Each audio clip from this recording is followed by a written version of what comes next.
I just heard. There's no other way, Abner. Simon was in hiding. Know him well enough. There's only one place you could take refuge. The days when you had to walk everywhere. Sometimes it sounds pleasant, you know? Pain in the butt, but pleasant.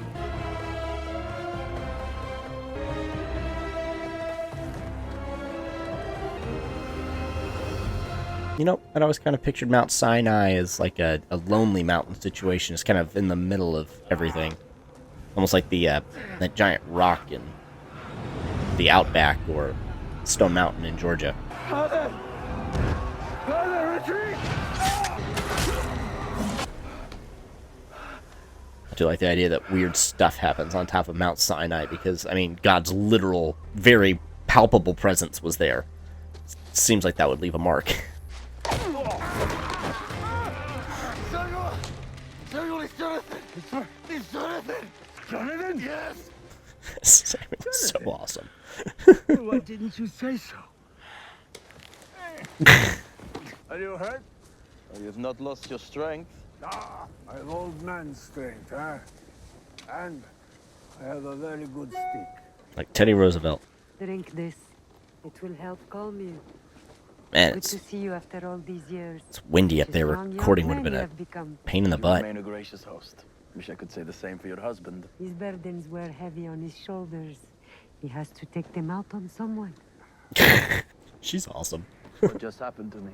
I don't understand what I saw. In time, you will. How did you find me? I thought there is only one mountain more holy than Nov. You remember the days past, Samuel? Planting at my father's side, teaching me as a boy. These memories flood me each and every day. They break my heart. Jonathan, the only curse is your father's unwillingness to release what is no longer his. What is the first commandment? You shall have no other gods before me. Your father has become a god unto himself, and he is tormented because of that. You can bring him back. I have no such power. You do. You led Israel. All men fear you. No. As they should. I have begged for your father, for your house. It changes nothing. There are some mistakes that cannot be undone. In the visions I had ascending the mountain. There is truth in them, but I cannot say whether they will come to pass. None of this is your doing. There is much goodness in you. If you believe that, then tell me. You anointed another? First I must ask, who do you serve? God. Above all. Indeed I have. As king? A king whose reign will know no end. If I were you, I would pass by the great valley on your return. I see great darkness. Okay, complained a good bit earlier. But man, the Samuel scenes are just really good. I love the contrast of Jonathan. He's heartbroken. He's sad. He understands the implications of everything that Samuel just said, but he accepts it. Like Samuel said, before I answer, who do you serve? And he doesn't even give him an option. Your father, or do you serve God, or do you serve me, or whatever? And he just says God. And that's his heart. And that is in the Bible, is Jonathan was a good man who followed God. And it was a shame that he lost everything because of his father. The way that it's played, the way they give them a history of, it makes sense. Samuel was the last judge, and Saul was anointed king, so it makes sense that Samuel would want to educate Saul's children as well and try to teach them to follow God. And so Jonathan would have learned at Samuel's feet. So all that makes sense. But the character moments inside of that sequence are just so good, and it's really great. And scenes like that are what makes this show really good. Not earlier scenes. They may have increased Saul's madness a little bit too much because, I mean, where can it go from here? And he's still king for a while. Saul, Where's that boy? he's gone. How could you let him go? I need him to play for me. I know. You are not slipping away from me again, are you, my love? I'm trying. Here, drink this. It's a pretty color.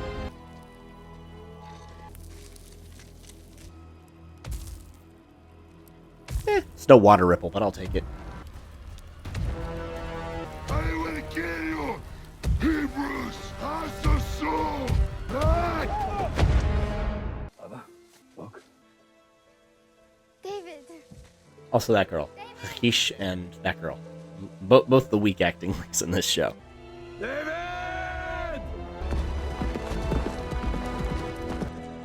Let's see. Samuel told me to Oh, that's why. Aragon and the Uruk-hai situation.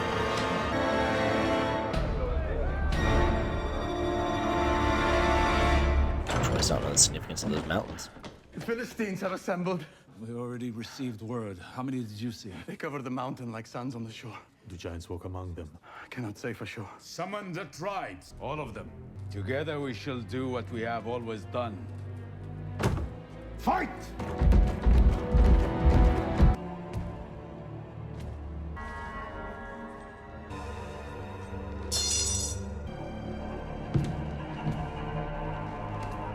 Let me fight their king. Let me kill them all. And in your name, I will show them who the real gods are. Again, contrast of gods. Okay, so after the last episode, that one's very disappointing. The whole Goliath thing it's very weak. I kind of understand why they have it. One, it's a way to have the slowly building threat of the Philistines, but I think it would have been better to show Achish building up support and building up the army and going into the Valley of Elah, maybe making threats and that kind of stuff. We haven't focused on Goliath very much. Just the kind of the small hints or whatever, and it wasn't really a whole lot to make you feel anything because it was really just Jonathan that was dealing with it, and that made it feel small and unimportant in a way, especially since we only saw the one attack in the first episode, so it didn't really feel like an oppressive situation. But there's also, what are those raids? Goliath and his brothers weren't with the Philistines at the time, so why were they doing that, especially when their mother is so intent on keeping them hidden? Why is she being such a jerk, keeping them hidden, but then, I'll only let you fight for somebody if they agree to give you their kingdom? Like, that doesn't track as far as logic and consistency. It doesn't really work. It's also kind of boring. I think another thing they were going for was showing why giants hadn't been part of the Philistine army before this, and giving them a reason to be separated or a way to be separated, and then the Philistines pull them in. But it's not particularly interesting. It's almost like they're trying to make Goliath a little bit more sympathetic with the death of the mom and making it look like he was manipulated into doing this. But I don't know why you need that whole plot. You could have just made them some legendary group of mercenaries that Gath reached out to. I don't know if that would have been more interesting, but it would have taken up less time, and I don't really care about these characters, and what is happening with them doesn't really make much of a difference in the broader narrative, particularly because we already know going into this that Goliath is going to be involved. And there's also, if Goliath is brought into this to avenge the death of his mother, then why aren't his brothers involved? Why is it just him?